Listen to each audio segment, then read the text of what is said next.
All this ghosting, pretending to care, not showing emotions, putting an end to things without any explanation is so immature, by the way. Like, if they don't want you in their life, just say that. It's not hard to have a simple conversation.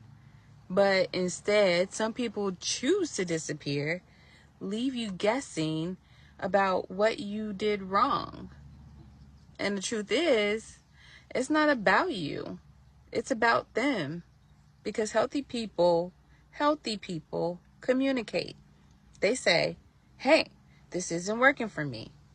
And they mean it. Immature people avoid the hard talk because they don't want to look bad. But here's the thing. Ghosting and silence doesn't make them look mysterious or cool. It makes them look weak, to be honest. Real adults face the uncomfortable moments. They give closure even when it's awkward. So if someone ghosts you or cuts you off without explanation, don't chase them for answers. Please don't. Just let them go. Because anybody who can leave you without a word was never planning to stay anyway. And trust me, that is not your loss. That's your blessing. Had to be a joke. I saw someone on here say, if I can't see you 17 times a week, ain't no point of us talking. And I pretty much laughed at that because, please, that's not love. That's a shift schedule.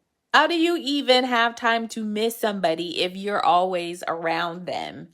See, I used to think that being up under someone 24/7 meant we were close. But now I realize that space is actually healthy. If you can't breathe without them, you're not in love, you're in attachment. Love shouldn't feel like a job. It should feel like peace. Like you can do your thing, they can do theirs, and y'all still come together happy to see each other.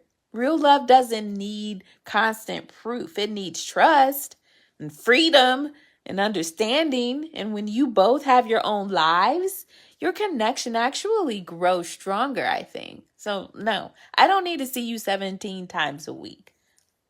I just need to know that when we do link up, it's genuine, it's peaceful, and it's real. That's the difference between obsession and love. And I'm not talking about married couples here because y'all know y'all going to see each other every day. So, and that's cool. Always pay attention to your man in an argument. That's when the real him shows up. That's when the mask slips. Listen to how he talks to you. Watch his tone. Watch his body language. And honestly, this is the kind of moment that I would take straight into Haven, because Haven actually helps me slow down and see what actually happened instead of just reacting to the heat of the moment on my end too.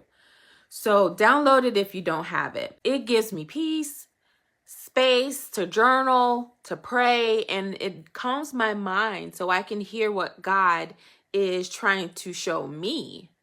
Because when a man is angry, he reveals the part of himself he can't control. That's the part you pay attention to. Not the sweet version from the good days, but the version that he becomes when things get hard. Don't just hear the words he says. Ask yourself, what does what he's saying really mean? How does he really feel about me? Because anger has a way of pushing the truth right to the surface. And sometimes that truth is the answer that you've been trying not to see. You know what? I'm the type to text you, then go right to sleep. Like, you literally got to catch me. Like, for real. I will hit send and be knocked out 4 seconds later. And that's if I remember to actually hit send. That's just how my brain works sometimes. I'll be all excited. I'll say what I got to say. Then my body be like, all right, girl, shut it down. The funny part, y'all be thinking I'm ignoring you. Nope, I'm literally drooling on my pillow, probably working on REM sleep. So if I do stay awake for your message, if I'm actually keeping my eyes open, oh, that means I like you for real. Because I don't fight sleep for nobody. So yes, I'm a good texter. I just text on my own schedule, which is basically send, smile about it, and then go to sleep immediately. So if you want to talk to me, you better catch me in that 3-minute window before I disappear like a child's Wi-Fi at bedtime. Yeah. You deserve someone who chooses you every single day without hesitation. Like, for real. Not someone who's confused, not someone who only shows up when it's easy. You deserve the kind of love that don't play games, where you don't have to wonder how they feel about you, where you're not sitting there overthinking every text, where it's just clear. They choose you in the hard times. They choose you on your bad hair days. They choose you when life gets messy, and not just when it's all cute and fun. 'Cause real love, it's not perfect, but it is consistent. And sis, if they're acting unsure, that is their answer. Don't keep begging to be picked when you should have been loved out loud. You're not a backup plan. You're not an option. You're the whole main character. This is your show. So if they hesitate, you go ahead and you choose you instead. Because you're worth that everyday, no doubt about it kind of love. Never date someone with an avoidant attachment. Okay? I'm telling you, it will make you feel like you are begging for scraps of love. An avoidant person pulls away when things start feeling too close or too real. You know anybody like that? It's not that they don't care at all. It's that closeness feels unsafe for them. So they'll send mixed signals.